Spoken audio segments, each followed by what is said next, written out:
जय हिंद दोस्तों, आपका बहुत बहुत स्वागत है आपके अपने इस YouTube चैनल पे। तो आज हम पिछली क्लास में देखे थे कि जो 1000 बहुत ही महत्वपूर्ण क्वेश्चन है उसको हम व्याख्या करेंगे। तो उसमें पिछली क्लास में हमने कुछ क्वेश्चन का व्याख्या किए थे। आज ये दूसरा क्लास है जिसमें इसके बारे में विशेष रूप से व्याख्या करेंगे। कुछ महत्वपूर्ण प्रश्न है जो बार बार आपको एग्जाम में पूछता है, वही सब क्वेश्चन को हम यहाँ पे कलेक्ट की है और इसके बारे में पूरी इसके इर्द गिर्द जितना भी क्वेश्चन बनता है उस सभी चीज को हम देखने का प्रयास करेंगे।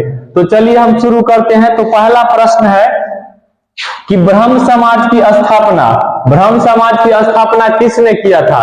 तो ब्रह्म समाज की स्थापना किए थे आपके राजा राम मोहन राय ने। किन्होंने किए थे? तो राजा राम मोहन राय। कौन किए थे ब्रह्म समाज की स्थापना? तो राजा राम मोहन राय ने। इन्होंने 1928 ईस्वी में किए थे किसका स्थापना? ब्रह्म समाज की स्थापना। उसके बाद अगला प्रश्न है आपके, दयानंद सरस्वती का मूल नाम क्या है? इसी में एक चीज और देख लीजिए कि अब एक हो गया आपके ब्रह्म समाज और एक हो जाता है आपके आर्य समाज। ये क्वेश्चन पूछता है आपको, एक ब्रह्म समाज पूछता है, एक पूछता है आर्य समाज। तो आर्य समाज की स्थापना स्वामी दयानंद सरस्वती ने किए थे।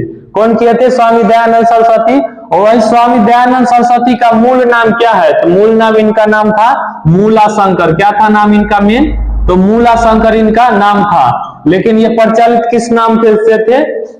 तो स्वामी दयानंद सरस्वती के नाम से ये प्रचलित थे। उसके बाद अगला प्रश्न है कि वेदों की ओर लौटो। वेदों की ओर लौटे मतलब go back to the Vedas. इसी को इंग्लिश में लिखे हुए रहेगा go back to the Vedas. मतलब होता है कि वेदों की ओर लौटो। तो वेदों की ओर लौटो का जो नारा है वो कौन दिए थे? यही स्वामी दयानंद सरस्वती ने ही दिए थे। उसके बाद अगला प्रश्न है रामकृष्ण मिशन की स्थापना किसने किए थे? तो रामकृष्ण मिशन की स्थापना किए थे स्वामी विवेकानंद। कौन किए थे? विवेकानंद किए थे।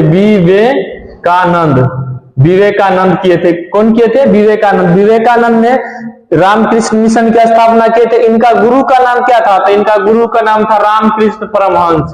क्या नाम था? रामकृष्ण परमहंस है इनका गुरु का नाम, परमहंस। तो स्वामी विवेकानंद ने कब किए थे इसका स्थापना रामकृष्ण मिशन का? तो शिकागो में जो देखे थे, इनसे संबंधित पूछेगा कि शिकागो में जो धर्म सम्मेलन हुआ था उसमें इन्होंने ही भूमिका निभाए थे। वहीं से ये बहुत ही ज्यादा प्रसिद्धि हुआ था इनको। वहां ये जब भाषण दिए थे तो उसमें बोले पहला शब्द की अमेरिका के मेरे सभी भाइयों और बहनों, इसी से तालियों की गड़गड़ाहट हो गई थी शुरू। तो वो कौन थे आपके? तो स्वामी विवेकानंद। उनका गुरु का नाम था रामकृष्ण, इसीलिए उनके नाम पर ही रामकृष्ण मिशन की स्थापना किए थे। उसके बाद अगला प्रश्न है कि वास्को डी गामा भारत कब आया था? तो वास्को डी गामा जो था ये कौन था? पुर्तगाली था, पुर्तगाली नाविक था। क्या था?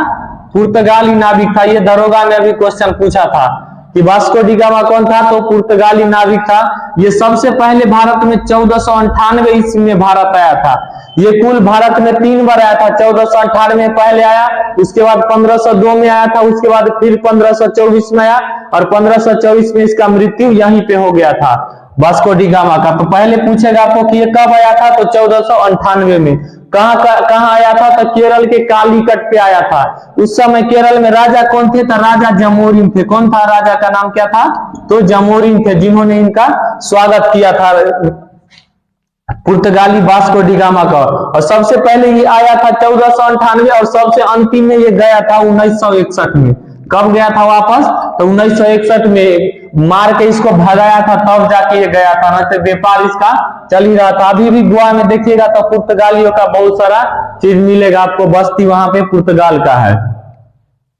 उसके बाद अगला प्रश्न है कि हवा महल कहाँ है? तो हवा महल है आपके जयपुर में। जयपुर कहाँ है? तो जयपुर में है। उसके बाद अगला प्रश्न है कि सिख धर्म के संस्थापक कौन थे? तो सिख धर्म के संस्थापक थे गुरु नानक। कौन थे? गुरु नानक थे। तो सिख धर्म से आप पूछता क्या है कि सिख धर्म में टोटल कितना गुरु हुए? तो 10 गुरु हुए थे। 10वां और अंतिम गुरु कौन थे? तो गुरु गोविंद सिंह थे। कौन थे? गुरु गोविंद सिंह, जिनका जन्म पटना में हुआ था। कहाँ हुआ था? पटना में ही हुआ था गुरु गोविंद सिंह का जन्म। ये तो अपने आप में ही सिख धर्म एक टॉपिक है, तो इसके बारे में हम दूसरी क्लास में देखेंगे। इससे पूर्ण सब कुछ जो भी इससे संबंधित होगा, 10 गुरु के बारे में पूरी जानकारी हम उसमें लेंगे। तो इसके लिए आप चैनल को सब्सक्राइब कर लीजिए, और बाकी बहुत सारा क्लास जो है हमारे चैनल पर उपलब्ध भी होगा, उसमें से आप जा करके देख सकते हैं इनके बारे में। तो चलिए आगे हम देखते हैं फिर कि सिखों के प्रमुख त्योहार कौन है। तो सिख के जो है प्रमुख त्योहार है वो है बैसाखी त्योहार। कौन सा त्योहार है? बैसाखी त्योहार है सिखों के प्रमुख त्योहार। उसके बाद अगला प्रश्न है कि लौह पुरुष किसे कहा जाता है। तो लौह पुरुष कहा जाता है आपके सरदार वल्लभ भाई पटेल को। किनको कहा जाता है? तो सरदार वल्लभ भाई पटेल, सरदार वल्लभ भाई पटेल। वही अगला है कि नेताजी किसको कहा जाता है। तो नेताजी आपको सुभाष चंद्र बोस को कहा जाता है। किनको? सुभाष चंद्र बोस। सुभाष चंद्र बोस को नेताजी के उपाधि से कहा जाता है। वही लौह पुरुष के उपाधि से सरदार वल्लभ भाई पटेल को कहा जाता है।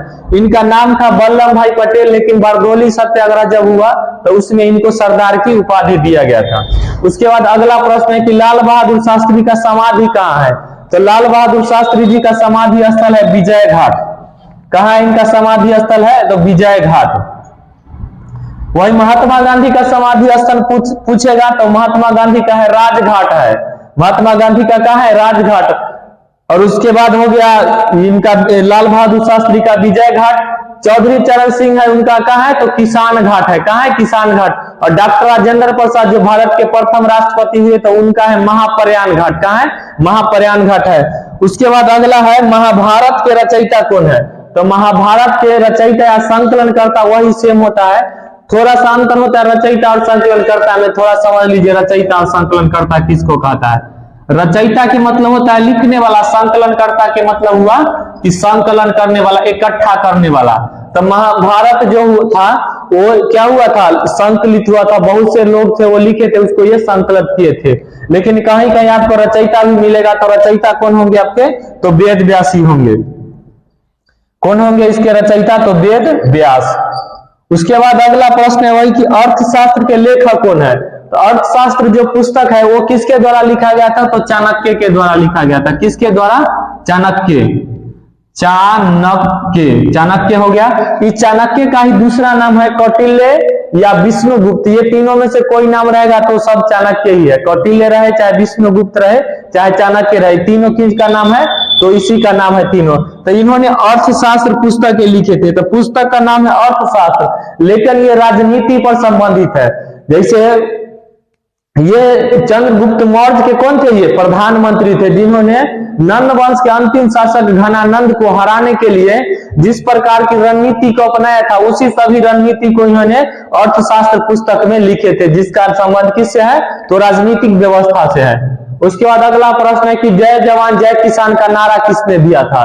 तो जय जवान जय किसान का नारा दिए थे लाल बहादुर शास्त्री। कौन दिए थे?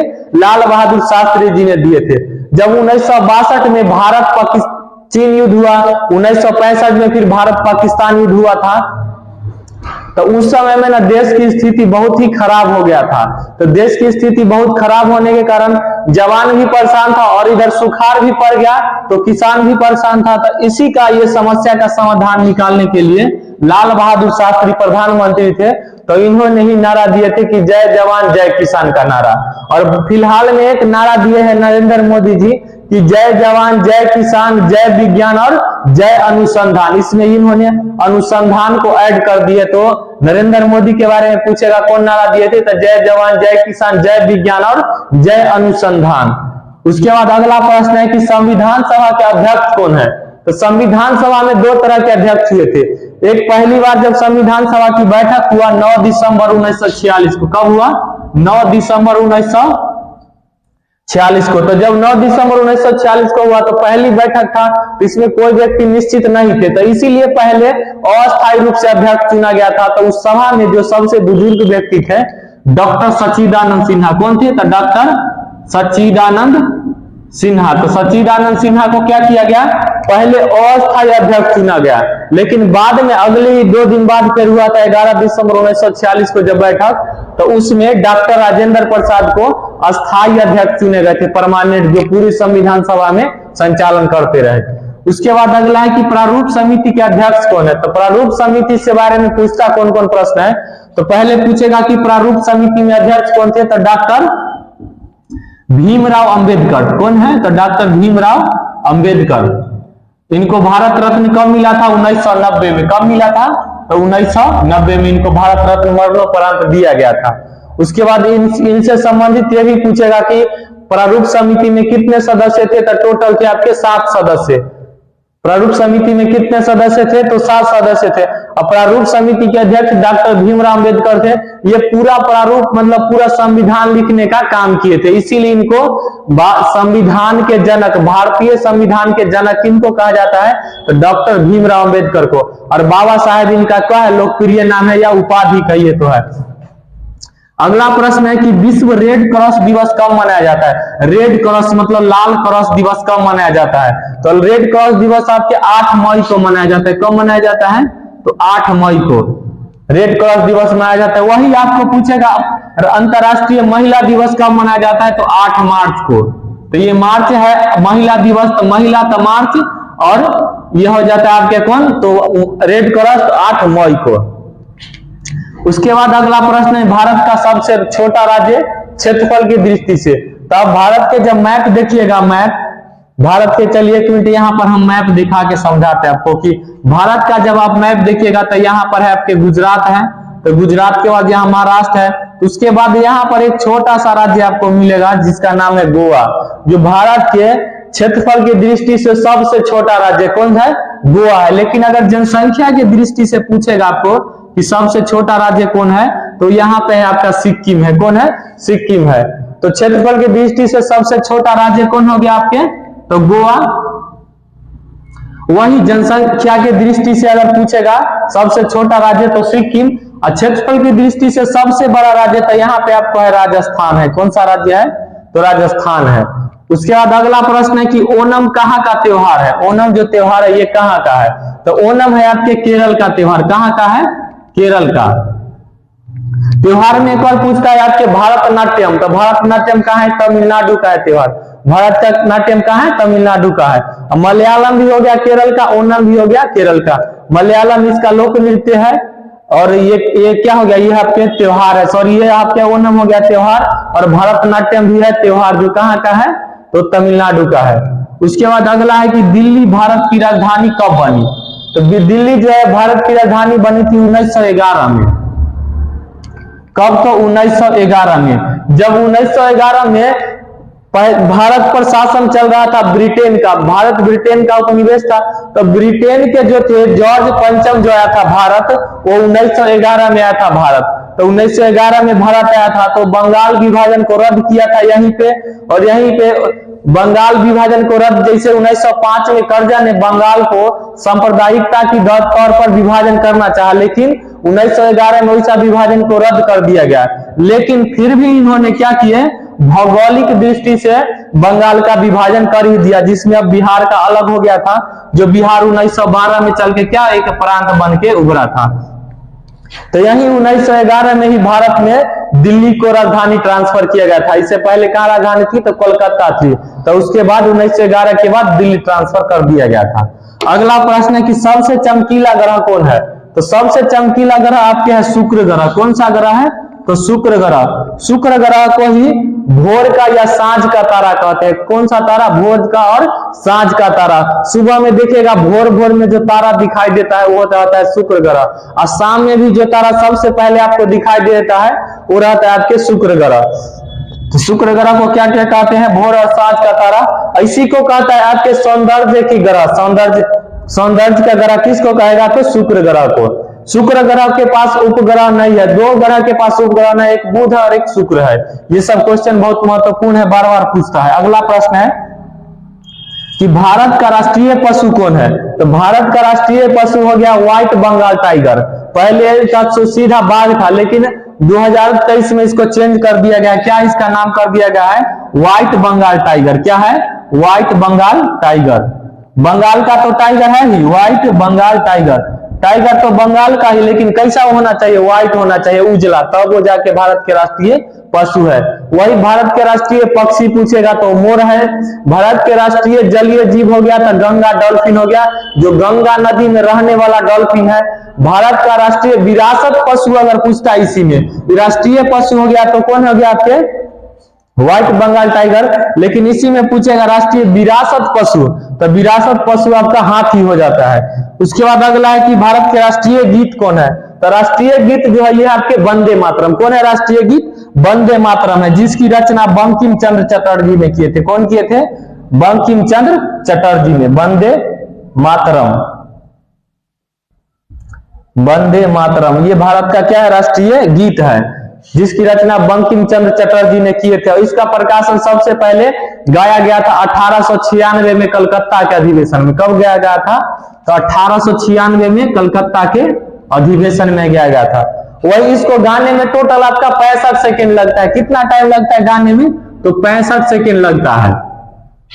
वही राष्ट्रीय गीत हो गया आपके वंदे मातरम। और राष्ट्रीय गान पूछता है तो राष्ट्रीय गान होता है जन गण मन अधिनायक जय है, जो है उसको ही राष्ट्रीय गान बना लिया गया है। ये रविन्द्रनाथ टैगोर ने जॉर्ज पंचम के स्वागत के लिए ये गाना गाया था, जन गण मन अधिनायक जय है, जिसको ही बाद में चल करके क्या राष्ट्रीय गान भारत का बना लिया गया। कब? तो 24 जनवरी 1950 को। राष्ट्रीय गीत और राष्ट्रीय गान दोनों को 24 जनवरी 1950 को ही अपनाया गया था। तो राष्ट्रीय गीत गाने में लगता है 65 सेकेंड, वही राष्ट्रीय गान गाने में कितना देर लगता है? 52 सेकेंड। कितना देर लगता है? 52 सेकेंड। और जल्दी में जब गाना हो तो संक्षिप्त रूप में जब गाना होता है राष्ट्रीय गान को तो कितना टाइम लगता है? तो आपके 20 सेकेंड लगता है। दोनों चीजें समझ लीजिए। एक हो गया टोटल गाने में कितना समय लगता है, तो 52 सेकेंड, और संक्षिप्त में गाने में कितना लगेगा, तो ये आपके लग जाएगा 20 सेकेंड। तो आज के लिए अब इतना ही रहने देते हैं। अब मिलते हैं अगली क्लास में। जय हिंद।